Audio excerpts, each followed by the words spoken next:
Missing and dead scientists. Did the government take them out? What was a list of 10 missing or dead scientists and deep state workers on April 16th has now grown to as many as 13. You'll hear this group referred to as missing and dead scientists in headlines, but they weren't all scientists. One was a retired two-star general named William Neal McCasland, who walked out his front door in Albuquerque in February with his wallet and .38, but left his phone and eyeglasses behind. He plumb vanished. Some close to the missing and dead feel resentful or confused about their loved one being included on the list. The wife of one victim, a Caltech astrophysicist named Carl Grillmeyer, murdered on his own front porch, was adamant that his was a totally random case of being attacked by a mentally disturbed person. Maybe some or all of these cases are just happenstance.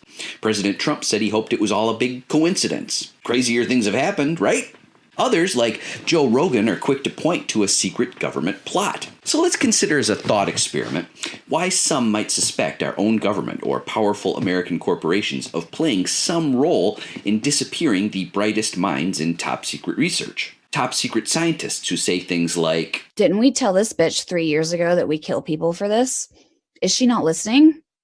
What is she doing? She's still doing it? What? We told her we were going to kill her 3 years ago. They're going to kill you. Don't do it. They're going to kill you." That was Amy Eskridge, a scientist who specialized in anti-gravity and plasma research before reportedly unaliving herself in 2022. Her obituary describes a childhood passion for space and an impressive resume including a double major in chemistry and biology. She became an interdisciplinarian and master of electrical engineering, chemistry, physics, genetic engineering, and nanotechnology. The Debrief quotes an industry insider who said, "The alt propulsion community is highly intersectional, and we're sandwiched between the aerospace, defense, electrical engineering, physics, UFOs, and frontier science cultures." Amy's father, Richard Eskridge, a retired NASA scientist himself, denied any links to the other missing and dead researchers, saying scientists die also, just like other people. Be that as it may, two researchers who work in cutting-edge scientific research have been gunned down at their own front doors since December. Additionally, Adam Coleman writes, 4 officials with nuclear or rocket technology ties have now vanished in nearly identical fashion, walking away from their New Mexico homes on foot with minimal possessions. All are linked through overlapping facilities, including KCNSC, Los Alamos National Laboratory, and Kirtland Air Force Base. That's not a coincidence. That is a signature.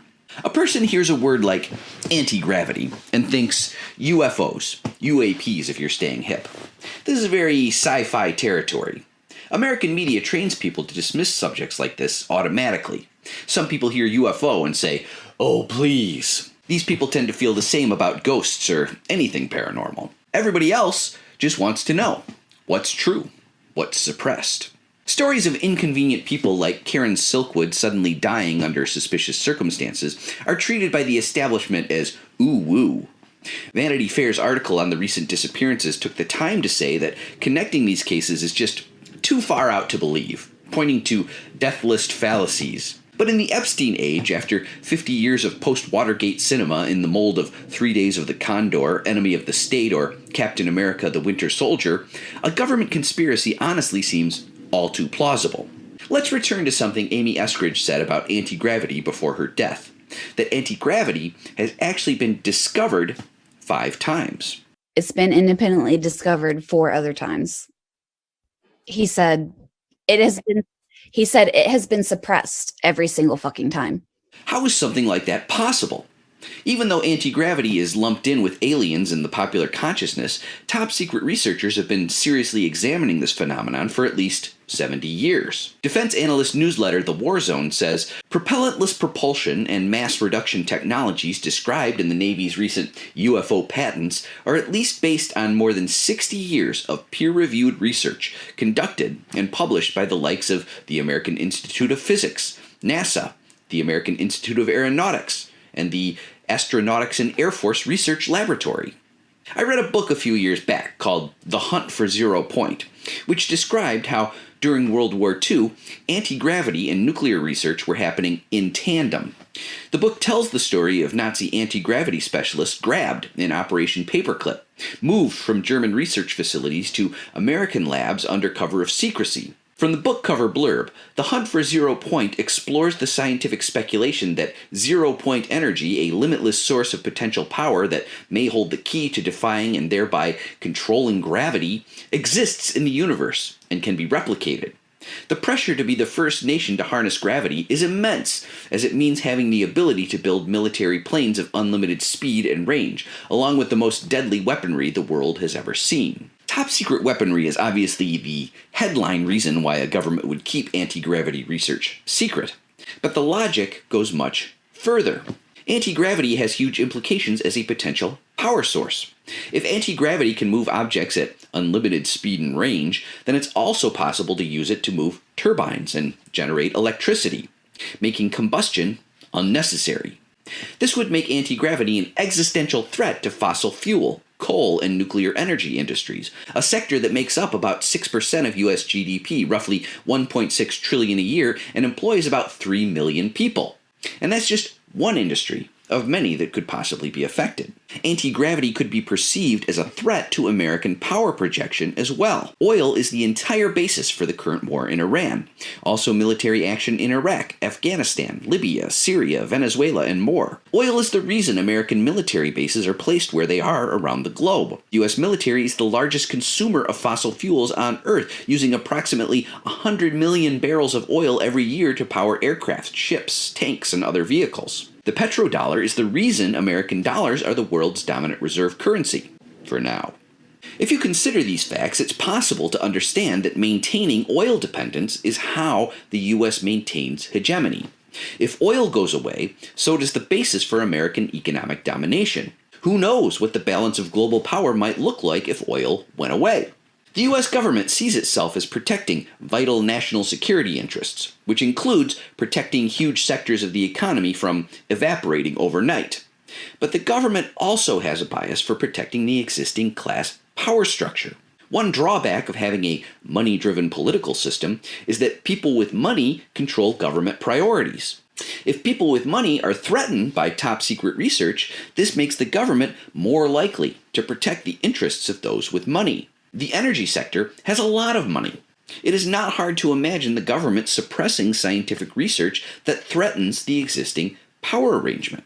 Of course, wealth can project its own power as well. There's a famous story about Nikola Tesla, long suspected of being the first to discover anti-gravity, and financier J.P. Morgan. Tesla had secured a $150,000 investment from Morgan to build Wardenclyffe Tower as an experimental radio transmitter. What Tesla failed to mention is that the tower could potentially transmit free electricity as well. When Morgan found out about Tesla's free energy experiments, he refused to invest any more money, reportedly saying, "If anyone can draw on the power, where do we put the meter?" Such is the nature of the capitalist system. If profits cannot be extracted, it's not worth doing. The story of the missing and dead scientists calls to mind other inventors whose careers were mysteriously cut short. There was Tom Ogle, a Texas mechanic who modified a 1970 Ford Galaxy so it could get 100 miles to the gallon. After allowing a thorough inspection and emptying the gas tank, he took a reporter from the El Paso Times on a ride to Deming, New Mexico and back on just 2 gallons of gas. In 1981, Ogle was shot in the stomach by an unknown assailant outside El Paso's Starburst Lounge. A few months after that, he was found dead in his home from an alleged overdose of alcohol and painkillers. Then there's Stanley Meyer, who claimed to have developed a car that could run on water. His invention has been mostly dismissed, but his death got even more attention than his invention.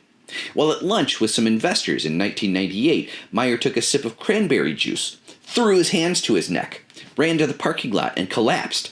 His last words to his twin brother, "They poisoned me." The toxicology report found no poison known to American science. The coroner concluded that he died from natural causes. One final example, Dr. Ning Li, another researcher studying anti-gravity, who claimed to have developed a prototype that could make a bowling ball float in midair. She vanished around 2002. The mystery of her seeming disappearance made her case internet famous. Not to worry. A reporter from the Huntsville Business Journal tracked down her son, who says Dr. Lee went dark because she was working for the Department of Defense. He said, after she got her top secret clearance, she wasn't allowed to share anything anymore with anyone. She became much quieter. She would return from work looking worn down with her makeup messed up. It wasn't like that when she was at the university. In 2014, Dr. Lee was run down by a car and lived out her final 6 years with brain damage and Alzheimer's. Nothing to see here, folks. And so we return to Amy Eskridge and the 12 or so others who have recently died or disappeared. Eskridge, who talked openly about threats to her life because of her research, texted friend Frank Milburn shortly before her death. "If you see any report that I killed myself, I most definitely did not. If you see any report that I overdosed myself, I most definitely did not. If you see any report that I killed anyone else, I most definitely did not." Milburn was quick to point out the threat Eskridge's work posed to powerful economic players, telling News Nation, "Well, I mean, if you're using still chemical rockets to go to the moon, and you've got some young upstart scientist comes along and says, well, I've got a propulsion system that's like much more efficient, then you're going to lose a lot of money. If you're looking at free energy and she's saying, right, I can provide free energy, like obviates the need for fossil fuels, then you're going to be very worried about that." Amy Eskridge's death was ruled a suicide without much investigation. Jessica Reed Krause writes, "No police report, no coroner report, no toxicology results, no disclosed autopsy. She was cremated within days." American lawmakers have been quick to deflect suspicion for the disappearances onto hostile international actors. Congressman Eric Burleson, sitting on the House Oversight Committee, said, "I would not be surprised if our adversaries, China, Russia, Iran, or any other adversary, saw an opportunity to take out some of our nation's top scientists. I would not be shocked. Personally, I would be shocked if another country were responsible. If anything, disruptive new technologies are a greater threat to domestic interests and domestic profits. It's not hard to imagine a company or government taking steps to eliminate a scientist to protect profits or to protect the existing class power structure. A Roman expression comes to mind: cui bono. Who benefits? Who benefits from keeping the oil economy? Who benefits from preventing massive, unpredictable technological change? Who benefits from the status quo? American companies, American power. We have a myth in Western society that assumes that scientific progress is basically linear and moves in one direction. But Western society is also capitalist. This means that if progress can be monetized, great. Top secret government research paid for with U.S. tax money gave us Doppler radar, MRI machines, microchips, smartphones, GPS, the internet, all passed off to private companies for private profit extraction. But what if anti-gravity or plasma research can't be easily monetized? What if, like J.P. Morgan said, there's nothing to attach a meter to? Would our government try to block true scientific progress forever? What if the current focus on 13 missing and dead is just the tip of the iceberg? The decrypted matrix has a running list of 110 scientists who've died under suspicious circumstances since 1994. Or maybe it's all just a big coinkydink. Would the American government kill American scientists to protect American dominance? Many of us feel like we intuitively know the answer. This is because we can see how the government prioritizes class interests over the public interest. The U.S. government takes its cues about the national interest directly from the billionaire class. If billionaires believe it's time to start making autonomous murder drones using shaky AI, suddenly the Pentagon is asking for a 24,000% increase in deadly robotic technology.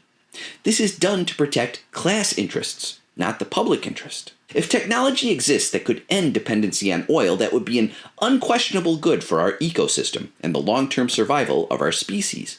But under capitalism, questions about humanity's survival are secondary to power and profit. This makes capitalism a threat to humanity. Please give a like, follow, favorite, repost, and follow my Linktree to sign up for my Substack, the only way to avoid suppression of my material. Let's make them pay.